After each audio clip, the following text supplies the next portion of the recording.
Corn School is brought to you by BASF and Pride Seeds.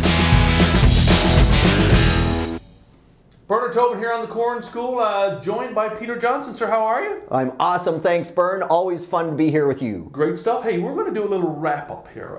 It's just before the new year, and I want to take a look back at this corn crop. A really fascinating crop and some incredible numbers. Let's talk about what we got on the board here.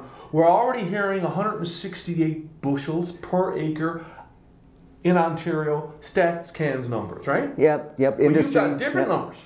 Well, a little bit different numbers. So we look at what comes in and gets reported, and so not all the numbers are in yet, but about 2/3 of farmers have reported their numbers, and the number on that right now, Bern, is 186. Wow. Now it's going to change, right? It's absolutely got to change. It's likely going to come down because mostly the lowest yields get reported last. But I think the really interesting number, right, is this one, because of the people that have reported, they're at 109% of their long-term average. And that, it's almost unheard of to be more than 10% above or 10% below. We're almost 10% above our that's a 10-year average. That's unbelievable. Now, 10% above. But I'm looking back on this year, and I can't figure it out. I mean, wet, late planting, cool spring, cool summer, late grain fill, pretty cool evenings. Finally, we get a burst of heat, 3 weeks, and we finish this. How do we end up here?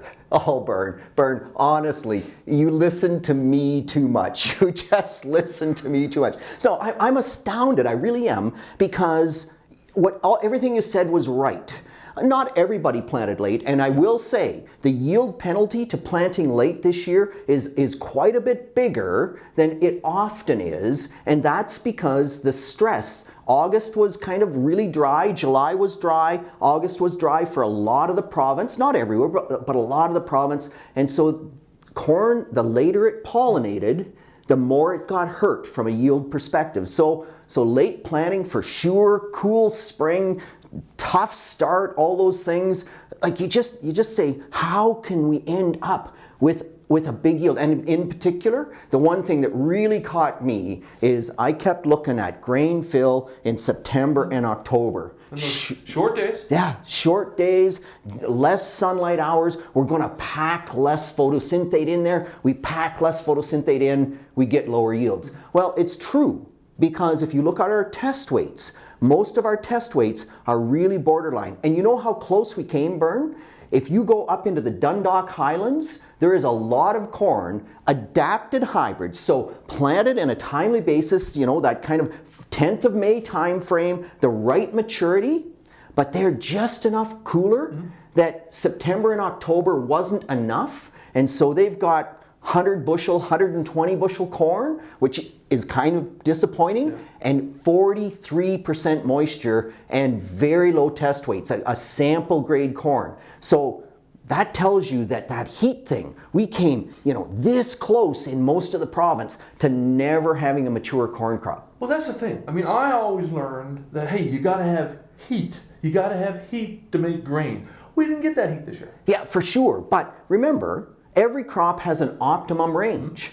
And so when you say heat, man, 35 degrees Celsius is awful for the corn crop. Too hot. Too hot, absolutely. And so you look at the pollination, that's the critical time. And so all the way through that 2 weeks before pollination, 2 weeks after pollination, we never had any heat stress whatsoever. We had a little bit of moisture stress in some areas, but at 35 degrees, the moisture stress goes like this. At 25 degrees, you've got moisture stress, but it's much reduced. You're not having to pump as much water. So we didn't stress the crop at pollination. And if you look at the kernel counts, right? The kernel counts, we are 10% above. The number of rows around are the same, the population is the same, so the farmers basically did the same thing, but because of that pollination period, 10% more kernels. So in 2016, we got 10% more yield because we got super high test weights. We did it early, we finished the crop early, super high test weights. In 2017, those extra 10% of kernels, and then that September, October with perfect temperatures, right? Perfect temperatures. So even though the days were shorter, the corn plant was doing its maximum, and we end up with what could well be a record yield in the province of Ontario. Wow. So now that you figured out 2017, I'll ask you, what's going to happen in 2018? 2018, you know I have no stinking clue, but I will make a prediction because that's what I do. 2018, we're going to have an awesome spring, and we're going to get perfect weather, and we're going to blow the doors off corn. We're going to beat our new record. We're going to have a, 180 bushel per acre average yield in province Ontario. That's my prediction for next year. Awesome. Stay tuned. We'll hold them to it.